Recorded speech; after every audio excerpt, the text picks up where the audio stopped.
আসসালামু আলাইকুম রহমতুল্লাহি বারাকাতু। সুপ্রিয় দর্শক, যে যেখান থেকে দেখছেন সকলকে স্বাগত জানাচ্ছি আজকের ভিডিওতে। আশা করছি সকলে ভালো আছেন। আলহামদুলিল্লাহ, আল্লাহ পাকের অশেষ রহমতে আমিও ভালো আছি। তো দর্শক, আপনি যদি আমার চ্যানেলে নতুন হয়ে থাকেন তাহলে অবশ্যই চ্যানেলটি সাবস্ক্রাইব করবেন এবং পাশে থাকা বেল আইকনটি প্রেস করে দিবেন, যাতে নতুন ভিডিও আপলোডের সাথে সাথে সেই ভিডিও নোটিফিকেশন আপনার কাছে পৌঁছে যায়। আর যদি অলরেডি সাবস্ক্রাইব করে থাকেন, থ্যাংক ইউ সো মাচ। তো আজকে আলোচনা করব হচ্ছে আমি রাশিয়ার বিস্তারিত একদম এ টু জেড। আপনার কী ডকুমেন্ট লাগবে, ভিসা প্রসেস করতে কত সময় লাগবে, কি কাজ, কত বেতন পাবেন, অ্যাকোমোডেশন কে করবে, বিস্তারিত থাকছে এই ভিডিওতে। আশা করছি শুরু থেকে শেষ পর্যন্ত ভিডিওটি দেখবেন, তাহলে রাশিয়া সংক্রান্ত সকল তথ্য আপনাদের বোধগম্য হয়ে যাবে ইনশাআল্লাহ। তো কথা না বাড়িয়ে ভিডিওতে শুরু করি। শুভ অপরাহ্ন। আশা করছি সবাই ভালো আছেন। আলহামদুলিল্লাহ, আল্লাহ পাকের অশেষ রহমতে আমি ভালো আছি। এই মুহূর্তে ক্রোয়েশিয়ান সময় 5টা 34 এবং তাপমাত্রা 1°C, ফিল লাইক -1। এবং রাত যত বাড়বে তাপমাত্রা কমতে থাকবে। অ্যাটলিস্ট রাত 2টা নাগাদ সেই তাপমাত্রা হয়ে যাবে -4°C এবং ফিল লাইক 7 ডিগ্রি, -7। মোদ্দা কথা, ফেব্রুয়ারির একদম শেষ পর্যায়ে এসেও এখনও ক্রোয়েশিয়ার তাপমাত্রা অনেক কম। মাঝখানে জানুয়ারির শুরুতে বা ফেব্রুয়ারির শুরুতেও তাপমাত্রা 17 পর্যন্ত উঠেছিল। তারপর থেকে যে পড়া শুরু হয়েছে আর উঠে না, এখন পর্যন্ত তাপমাত্রা অনেক কম। তো যাই হোক, আজকে আমি কিছুদিন আগে বলেছিলাম যে আমরা রাশিয়া নিয়ে কাজ শুরু করব। সম্প্রতি আমরা রাশিয়ার সকল প্রসেসিং গুছিয়ে ফেলেছি ইনশাল্লাহ। রাশিয়ার বিস্তারিত বিষয় নিয়ে আজকে আপনাদের সাথে এই ভিডিওতে আলোচনা করব। তো ভিডিও শুরু থেকে শেষ পর্যন্ত আমার সাথে থাকবেন, আর পাশাপাশি ক্রোয়েশিয়ার এই সান্ধ্যকালীন প্রকৃতি উপভোগ করবেন। তো প্রথমে বলে নিচ্ছি, রাশিয়া একটি শীতপ্রধান দেশ এবং পুরা ইউরোপকে রাশিয়া মূলত ঘিরে আছে চতুর্পাশ দিয়ে। তো সে দেশে বাংলাদেশি শ্রমিকদের জন্য শ্রমবাজার সম্পর্কে ইতিপূর্বে আপনারা অনেকেই জানেন। নেগেটিভ পজিটিভ নানা প্রতিক্রিয়া আমি অনেকের মধ্যে দেখেছি এবং সোশ্যাল মিডিয়াতে অনেক খবর এসেছে বাংলাদেশি শ্রমিকদেরকে সেখানে অল্প টাকায় নিয়ে গিয়ে ভালো বেতন বা মোটা অঙ্কের বেতনের প্রলোভন দেখিয়ে নিয়ে গিয়ে রাশিয়া ইউক্রেন যে যুদ্ধ হচ্ছে, যুদ্ধক্ষেত্রে সেখানে প্রেরণ করা হয়েছে এবং অনেক মানুষ সেখানে মারা গেছে। কয়েকজনের ব্যাপারে নিউজ পত্রিকা আসছে এবং কয়েকজনের লাশ ও লাপাত্তা স্বজনদের আহাজারি আমরা দেখেছি মিডিয়াতে, সোশ্যাল মিডিয়াতে, টিভিতে, সব জায়গায় দেখেছি। তো সেই দিকটা বিবেচনা করে আমি বলবো যে সতর্কতার কোনো বিকল্প নেই। টাকা বাঁচাতে গিয়ে, সময় বাঁচাতে গিয়ে নিজের জীবনকে ঝুঁকির মধ্যে ফেলে নিজের জীবন বিসর্জন দেওয়ার মধ্যে কোনো সার্থকতা নেই। জীবন বেঁচে থাকলে অপরচুনিটি, আপনি যদি বেঁচে থাকেন আপনার জীবনে অনেক অপরচুনিটি আসবে। আপনি যদি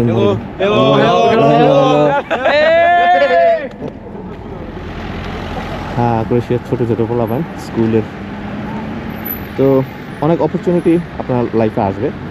আপনি যদি বেঁচে থাকেন, আপনার যদি জীবনটা বেঁচে যায়, আর যদি মরে যান সব শেষ। আপনার মৃত্যুর সাথে সাথে কিন্তু আপনার পৃথিবীর যাবতীয় ক্রিয়াকলাপ, পৃথিবীর সকল কিছু আপনার শেষ, সাথে আপনার স্বপ্ন সব শেষ হয়ে যাবে। তো যাই হোক, ভূমিকা লম্বা না করে ভিডিওটি শুরু করি।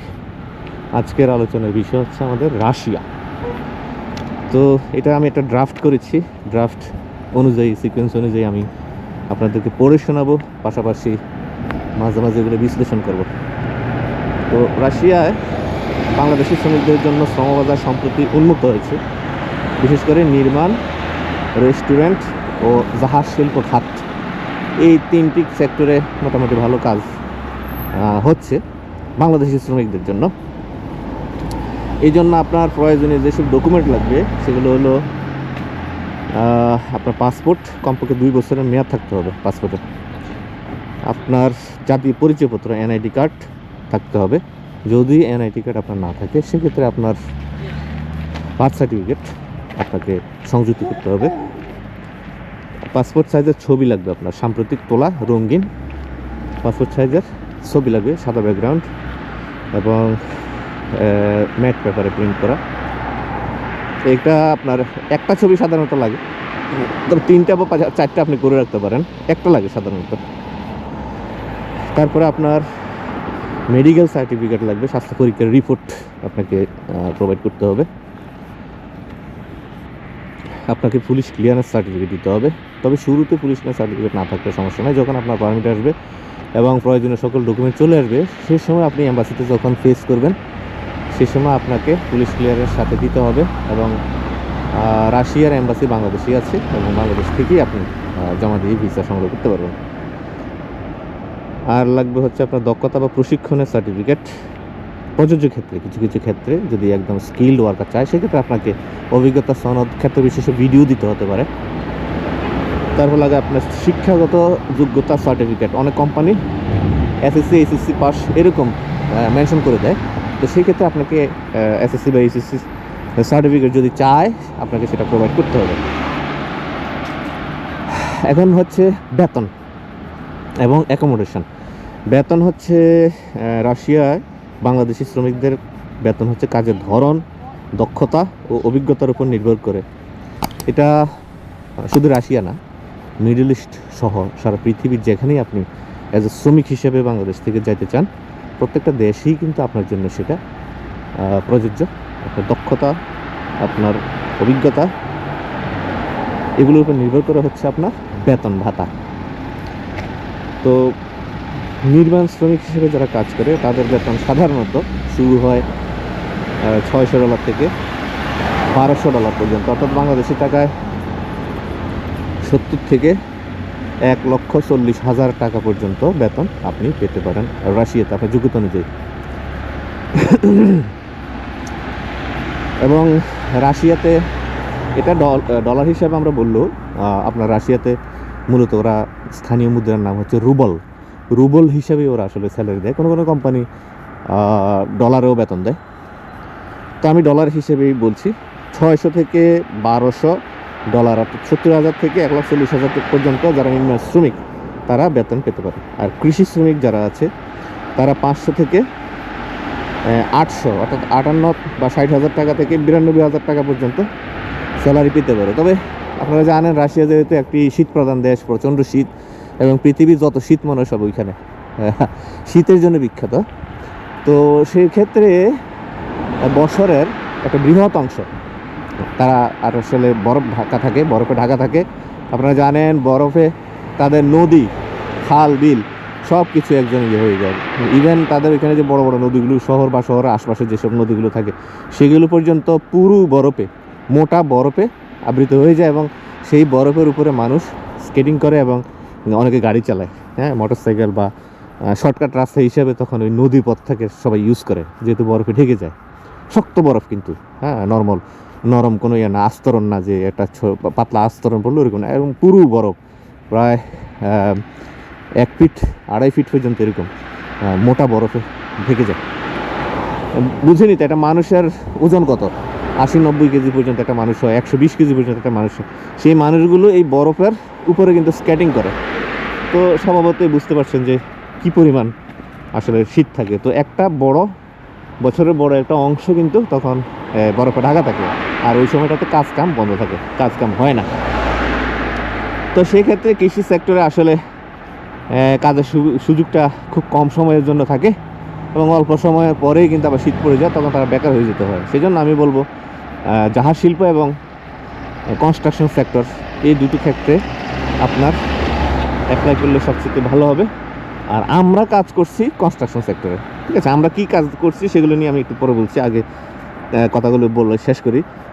আমি যারা নির্মাণ শ্রমিক তাদের বেতন বললাম $600 থেকে $1200, আর যারা কৃষি শ্রমিক হিসেবে যাবে তারা $500 থেকে $600।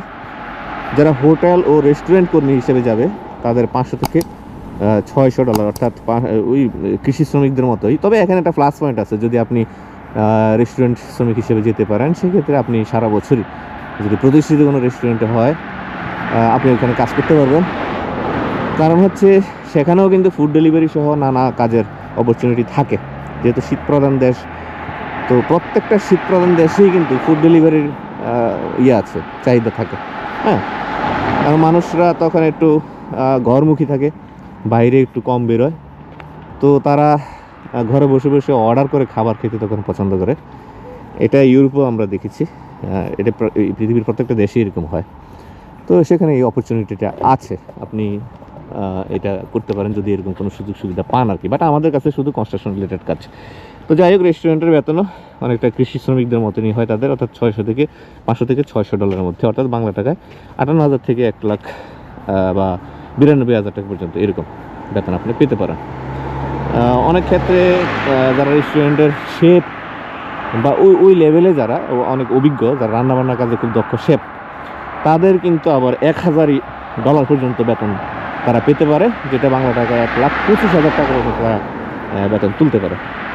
তারপরে আছে ট্রাক ড্রাইভার, যারা মোটামোটা লরি, ট্রাক, এই ধরনের ভারী যানবাহন, যারা বাস চালাতে পারে, এরকম ভারী যানবাহনের যারা চালায়, বিশেষ করে যারা মিডল ইস্টে এসব কাজে দক্ষতা আছে, দুবাই, কাতার, বাহরাইন, সিঙ্গাপুর, মালয়েশিয়া সহ নানা দেশে যারা লরি চালায় বা ট্রাক চালায়, বড় বড় 22 চাকা 23 চাকার গাড়িগুলো যারা চালায় এবং যাদের ড্রাইভিং লাইসেন্স আছে এবং যাদের এক্সপিরিয়েন্স আছে, তাদের ওইখানে কাজের সুযোগ আছে। সেক্ষেত্রে তারা বেতনটা পায় হলো $800 থেকে $1,200 পর্যন্ত, অর্থাৎ 92,000 থেকে 1,40,000 বাংলা টাকা পর্যন্ত তারা ইনকাম করতে পারে রাশিয়ার মতো একটি দেশে। ঠিক আছে, এখন আমি ওই যে 600 থেকে 800 থেকে 1200 এইভাবে কেন বললাম? প্রত্যেকটা কর্মক্ষেত্রেই একটা শিক্ষানবিশ সময় থাকে, যেটাকে বলে ট্রেনিং পিরিয়ড। অর্থাৎ আপনি কতটা দক্ষ, অভিজ্ঞ, এক্সপার্ট, এটা কিন্তু আমি জানি না, বা আপনাকে যে চাকরি দিবে সে কিন্তু জানে না। আপনার সাথে তারা যখন কিছুদিন কাজ করবে, আপনার কাজ যখন তারা দেখবে, দেখার পর তারা বলতে পারবে বা বুঝতে পারবে যে আপনি আসলে কতটা দক্ষ সংশ্লিষ্ট কাজে। সেক্ষেত্রে তারা পর্যবেক্ষণের জন্য আপনাকে 6 মাস, এটাকে বলে শিক্ষানবিশ পিরিয়ড বলে, এই সময়টা আপনার কাছ থেকে নেয় এবং তারা এই সময়টা আপনাকে পর্যবেক্ষণ করে। তারপরে সময় যেটা প্রসেসিং সময়, তারপরে যেটা আলোচনা করব যে রাশিয়ার ভিসা হতে আসলে মূলত কত মাস বা কত বছর সময় লাগে। রাশিয়ার ভিসা হতে সাধারণত ভিসা প্রক্রিয়া 1 থেকে 2 মাসের মধ্যেই হয়ে যায়, তবে এটি নির্ভর করে আবেদনকারীর ডকুমেন্টস এবং যে আপনাকে চাকরি দিবে অর্থাৎ নিয়োগকর্তা, তার কার্যক্রমের উপর, তার আগ্রহের উপর এবং তার অ্যাক্টিভিটিসের উপর নির্ভর করে। অনেক নিয়োগকর্তা আছে তার লোক একটু দেরিতে দরকার, সে একটু রয়ে সে কাজ করবে, আর অনেক নিয়োগকর্তা আছে তারা এখনই দরকার, সেক্ষেত্রে সে অনেকটাই তাড়াহুড়া তড়িঘড়ি করে কিন্তু আপনার কাজ করে দিবে। তো সময়টা ওই রকমই 1 থেকে 2 মাস। তবে আমাদের ক্ষেত্রে আমরা বলবো যে আমরা 4 মাস সময় নিব, কম বেশি সময়। যদি আগে 1 মাস 2 মাস এরকম মধ্যে হয়ে যায়, এটা খুবই ভালো, আলহামদুলিল্লাহ। আর আমাদের ব্যাপারটা আমরা একটু বলে রাখি যে আমরা যে কোম্পানিতে কাজ করছি সেটাও কনস্ট্রাকশন কোম্পানি। এখানে দক্ষ, অদক্ষ এবং সেমি স্কিল, স্কিল, আনস্কিল, এই 3 ধরনের লোকই আমরা নিব। তবে কোম্পানির প্রতিনিধি ভিডিও কলের মাধ্যমে অথবা সরাসরি এসে ইন্টারভিউ দিয়ে লোক সিলেকশন করে তারপর নিয়ে যাবে। তো এটা গেল আমাদের কথা। তারপরে অ্যাকোমোডেশন যে বিষয়টা, ইউরোপ সহ নানা দেশে অ্যাকোমোডেশন যেরকম হয় রাশিয়ার ক্ষেত্রে ঠিক সেরকম, অর্থাৎ নিয়োগকর্তা আপনাকে অ্যাকোমোডেশন দিবে, অর্থাৎ থাকার ব্যবস্থাটা নিয়োগকর্তা করে দিবে, খাবারটা আপনি নিজের দায়িত্বে করে নেবেন। ঠিক আছে। আর টিআরসি যেটা টেম্পোরারি রেসিডেন্স কার্ড, সেটা রাশিয়া সাধারণত আপনারা জানেন যে 1 বছরের ভিসা হয়, 2 বছরের কন্ট্রাক্ট থাকে। 2 বছরের কন্ট্রাক্ট একবার 1 বছরের করে ভিসা হয়। আর এটা রাশিয়ার আভ্যন্তরীণ বিষয়ক একটা মন্ত্রণালয় আছে, সেখান থেকে আবেদন করে করতে হয়। তো আপনার এই প্রসেসিংগুলো নিয়োগকর্তা, যিনি আপনার কোম্পানি মালিক, উনি নিজ দায়িত্ব করে দিবেন। এ ব্যাপারে আপনাকে কোনো ফিকির করতে হবে না, টেনশন করতে হবে না ইনশাল্লাহ। তাহলে টিআরসি কার্ড পাবেন 1 বছরের এবং কন্ট্রাক্ট থাকবে 2 বছরের। ঠিক আছে। রাশিয়ার কাজের ভিসা পেতে বাংলাদেশি নাগরিকদের রাশিয়ার দূতাবাসে আবেদন করতে হবে, যেটা আমি আগেই বললাম। ভিসা ফি, প্রক্রিয়াকরণ সময়ও আলাদা, অন্যান্য শর্তাবলী সম্পর্কিত বিস্তারিত তথ্য যেগুলো আমরা পারমিট আসার পর আপনাদেরকে ধাপে ধাপে সব জানিয়ে দেবো যে হ্যাঁ এখন আপনার কী কাজ, এম্বাসি ফি কী করতে হবে না করতে হবে, এগুলো সবই আসলে মূলত আমরাই প্রোভাইড করব। আর আমরা এটাকে একটা প্যাকেজের আওতা নিয়ে আসবো। প্যাকেজের আওতা আশা করি আগামী দিন বিস্তারিত আপনারা দেখতে পাবেন এবং আমার এই ভিডিও ডেসক্রিপশনেও বিস্তারিত তথ্য পেয়ে যাবেন ইনশাল্লাহ। তো ভিডিওটি শুরু থেকে শেষ পর্যন্ত দেখবেন, প্রয়োজনে বারবার দেখবেন, এবং দেখার পর আপনাদের মনে কোশ্চেন আসলে সে ব্যাপারে আপনারা আমাদেরকে কোশ্চেন করবেন। তো এবার আলোচনা করি হচ্ছে রাশিয়ার আসলে মূলত যেহেতু শীত প্রধান দেশ, সেখানে কাজের পরিবেশটা কেমন। ঠিক আছে, এখানে কাজ করতে হলে আপনাকে কি কি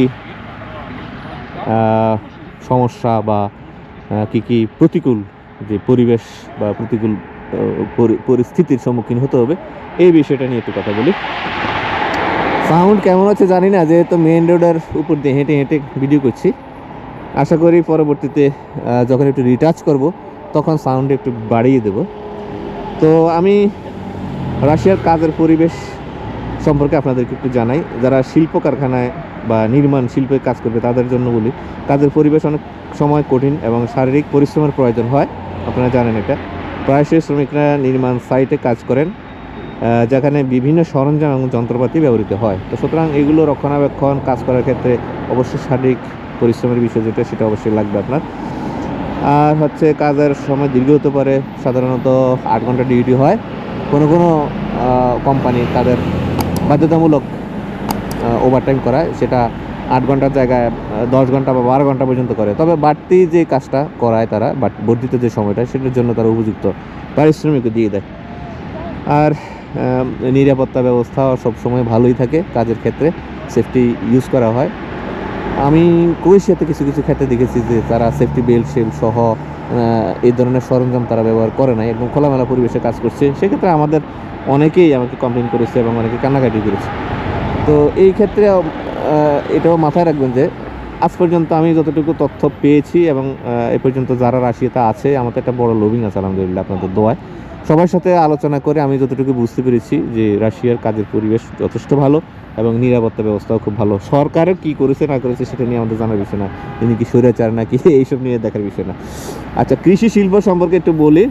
সেক্ষেত্রে কাজের শারীরিক পরিশ্রম তো অবশ্যই আছে, আর সেটা তাপমাত্রা এবং আবহাওয়ার উপরে নির্ভরশীল অনেকটা, যেটা আমি আগে আলোচনা করে ফেলছি যে শীত প্রধান দেশ, সেক্ষেত্রে কৃষি ক্ষেত্রটা আসলে বছরের একটা বিশাল অংশ জুড়ে কিন্তু বন্ধ থাকে, বরফ ঢাকা থাকে।